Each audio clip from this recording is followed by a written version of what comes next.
Who are you? You can call me Andy. I lead a group of soldiers. Fighters, like you. With an extremely rare skill set. What do you mean? I think all of us really wanted to make this film. A huge part of it was because we saw so much potential in kind of raising that action bar.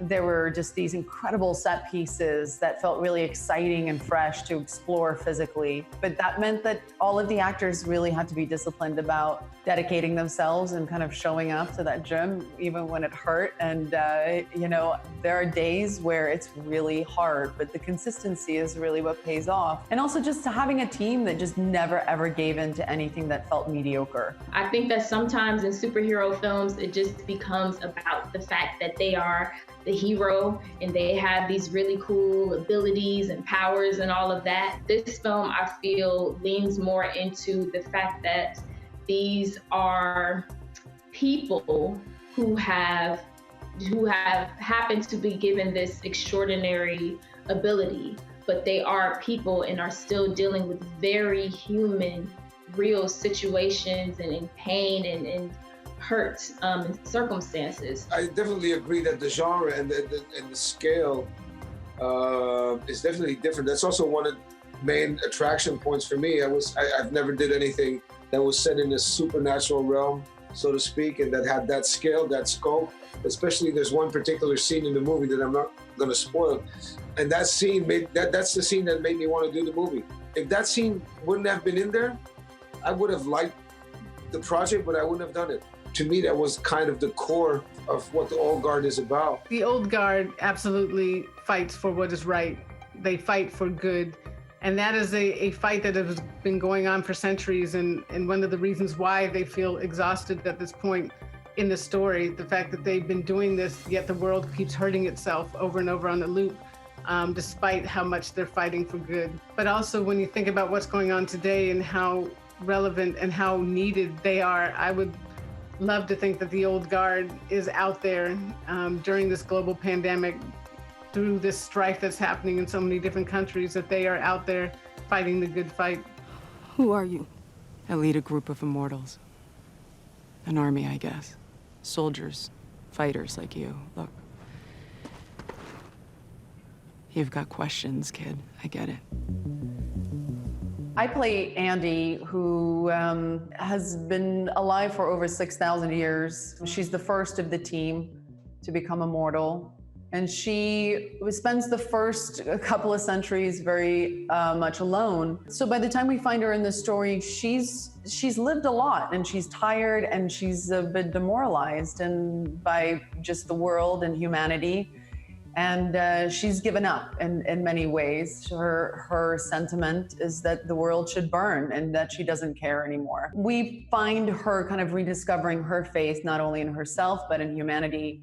And a lot of that happens through the character of Nile, played by Kiki, who slowly kind of breaks down her walls and brings her back to a more vulnerable state of understanding the purpose that they all serve and how important it is to keep fighting. Nile, she is the newest immortal. There hasn't been a new one in 200 years. So, by the time the story starts, like what Charlize was saying about Andy, Nile's on the complete opposite of that. This is all extremely new to her, and she's just trying to find a sense of purpose in all of it. Why was she given, this ability, and why was she given it at this time? In going into this film, I knew I wanted it to, just be a badass action film, but it's also for me an action drama. And the quiet moments in this are as important as the big set pieces. And for that to really resonate, for this film to resonate, I knew I needed great actors and wanted great actors in every role, and was so incredibly fortunate to get this cast that I have. Chiwetel, who is just the dopest. The fact that he's in here playing Copley, he brought so much grace just such a realness to the character of Copley, a character that could have been one note, but he just added so many beautiful levels. I play Copley, who's a former CIA agent who gets involved in the story because he's now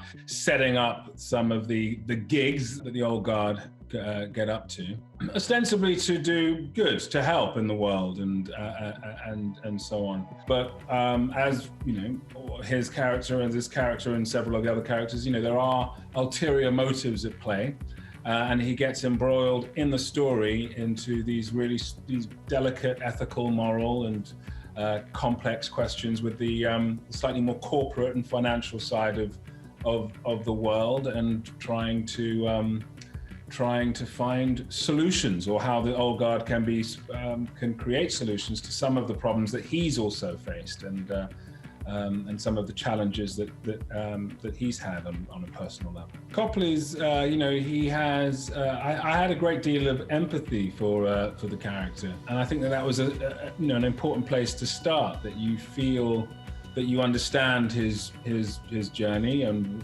why he's doing the things that he does. And then I think that there's a very strong and interesting sense of evolution with this character that I also engaged with, and that made it very exciting and an interesting prospect to play that. You've seen my research. Now you know they're for real. What about the hard proof? Blood, tissue, bone, DNA? Recovering an uncontaminated sample of the site proved impossible. I need all of them, Copley.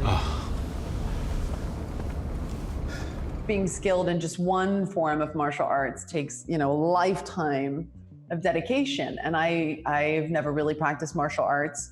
So, when you look at your time frame and you have 4 months and you have to perfect all of them, it's somewhat overwhelming. And so when she has one karate move, we really spent, a lot of time perfecting the technique, the posture, and the effortlessness of it. But we had to be really smart about that, because people really care about that stuff. People who love these movies, they really pay attention to that. And so you want to honor that and do it as perfect as you possibly can. I mean, it was intense. We would be training for hours a day. And I mean, that's training in the gym, that's doing stunts, that's doing tactical and weapons training. They weren't playing around. So thank you to our entire stunt team. They were amazing. You're the oldest. Yeah. So how old are you? Old. How old? Too old. Foremost, I give all props to Greg Rucka, who created such incredible characters and put them in this great story. To get Charlize and Kiki to embody these characters, it was a gift. Both really, really good actors.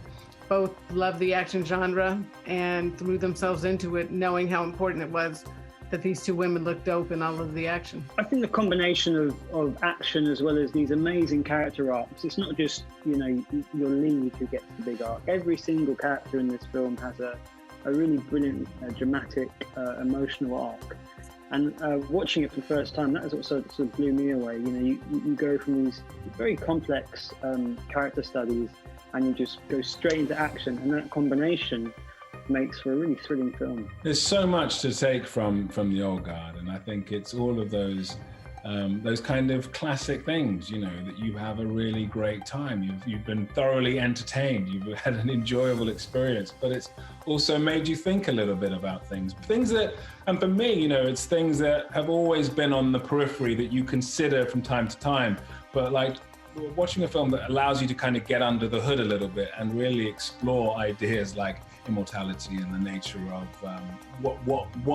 what genuinely makes life special, but within the framework of something fun and entertaining and fantastical is great.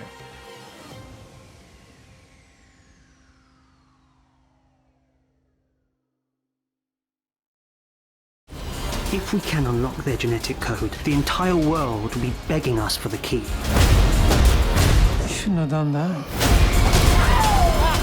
We don't have all the answers. But we do have purpose.